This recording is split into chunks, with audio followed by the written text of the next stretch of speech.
Hello! Welcome back to our channel. So today, gagawa naman tayo ng cream puff. So itong cream puff na to, hindi to yung normal na cream puff. Meron siyang craquelin na top.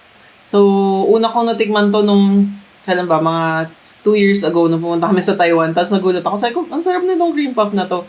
So today, ituturo ko kung paano siya ginagawa. So let's go! Let's bake some cream puff.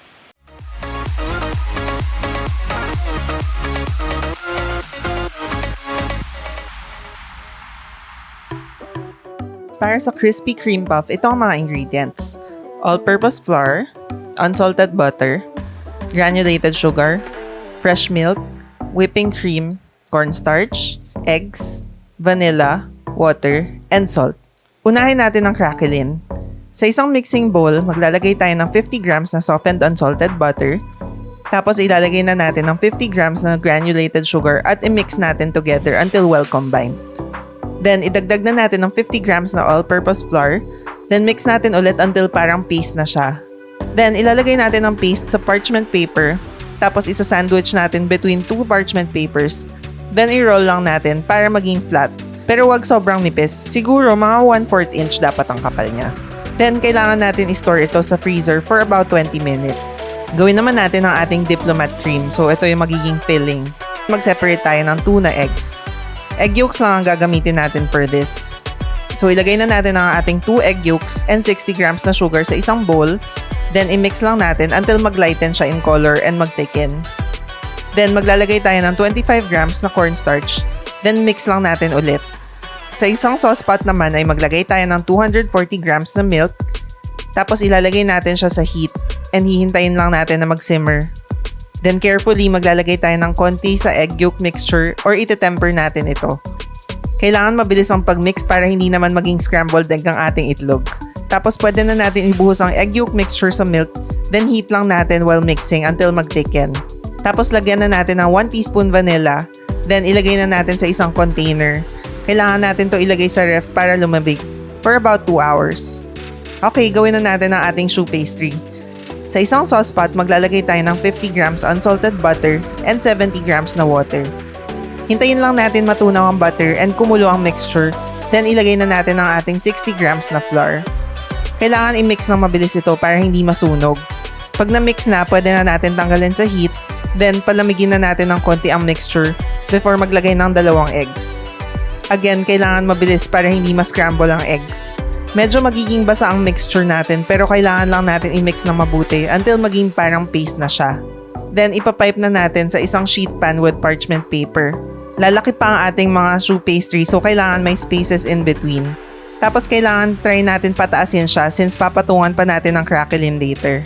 Medyo mukha silang weird ngayon pero pwede naman nating ayusin yan. I-dip lang natin ang finger sa water then ayusin natin yung shape nila. Tapos ay ilabas na natin ang craquelin from the freezer. Then, using a round cookie cutter, mag-cut tayo ng circles na ipapatong sa choux pastry. So, dapat more or less same size yung craquelin and choux pastry. Pag ready na lahat, ilagay na natin sa 200-degree oven and i-bake natin ito for 20 minutes. Very important pala na huwag bubuksan ng oven habang binibake kasi otherwise, magkakaroon tayo ng deflated cream puffs and ayaw naman natin nun. After 20 minutes, i-turn off na natin ang oven. Then, open natin ng konti ang door ng oven and iwan lang natin ang cream puffs for an additional 15 minutes. After 15 minutes, ito na ang ating cream puffs. Balikan naman natin ang ating filling. Ang haba ng proseso pero worth it naman to, promise. Sa isang mixing bowl, maglalagay tayo ng 200 grams na whipping cream. Tapos i-whip lang natin until maging soft peaks siya. Habang hinihintay natin ang cream, i-mix na natin ang ating pastry cream para maging soft ang consistency kasi medyo tumigas na to sa fridge. Tapos ilagay na natin ang pastry cream sa whipping cream and then i-mix lang natin sila until well combined. Tapos pwede na natin ilagay sa piping bag with a round tip or kahit anong tip na malaki. Then butasan natin ang ilalim ng cream puff and i-stuff natin ang ating cream puff until maging siksik siya with filling. Gagawin lang natin to sa lahat ng cream puff. Ayan, ready na ang ating cream puff. Mukhang masarap, tsaka mukhang siksik talaga yung feeling sa loob. Try na natin. Ayan, so ito na ang ating cream puff. So, ayan, makikita nyo may craquelin yung tawag nila dyan sa top na yan. So, try na natin. Try ko ito. So,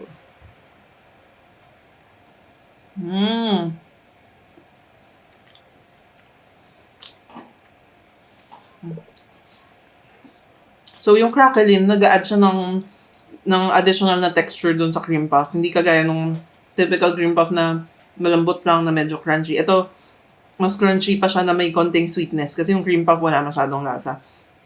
Tapos yung filling niya, whipped cream na may pastry cream. So, hindi siya super heavy. Parang medyo in between light and heavy siya. Pero, hindi siya sobrang tamis, pero tama lang. Tapos ano pa, sarap ng vanilla na flavor. Lalo na siguro kung totoong vanilla beans yung ilalagay. So, I hope nagustuhan niyo tong ginawa natin today. So, if you did, please don't forget to like and subscribe sa channel namin. So, I hope to see you next time. Bye!